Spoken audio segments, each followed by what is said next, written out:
2024 मराठा आरक्षणाचा मुद्दा पुन्हा एकदा राज्याच्या राजकीय आणि सामाजिक चर्चेचा विषय बनला आहे. महाराष्ट्रातील मराठा समाजाला शैक्षणिक आणि सरकारी सेवांमध्ये आरक्षण मिळावे या मागणीसाठी गेल्या काही वर्षांपासून विविध आंदोलने आणि सत्याग्रह सुरू आहेत. 2023 सुप्रीम कोर्टाने आरक्षणाच्या मागणीवर निर्णय घेत 2018 दिलेल्या राज्य सरकारच्या निर्णयाचे पुनरावलोकन केली. कोर्टाने मराठा समाजासाठी आरक्षणाचा दायरा 50% जास्त ठेवण्यास अवघड असल्याचे सांगितले आणि न्यायालयीन पातळीवर यावर पुन्हा विचार करण्याचे निर्देश दिले. मुख्यमंत्री एकनाथ शिंदे यांच्या नेतृत्वाखाली सरकारने आरक्षण मुद्द्यावर ठोस निर्णय घेण्याची वचनबद्धता व्यक्त केली.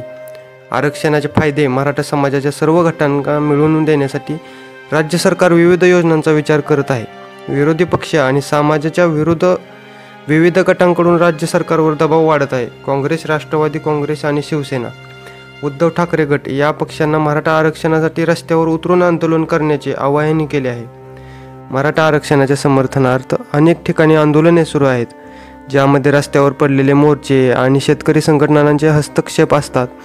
या आंदोलनांची प्रमुख मागणी आरक्षणाला संविधानिक मान्यता मिळवून देण्याची आहे.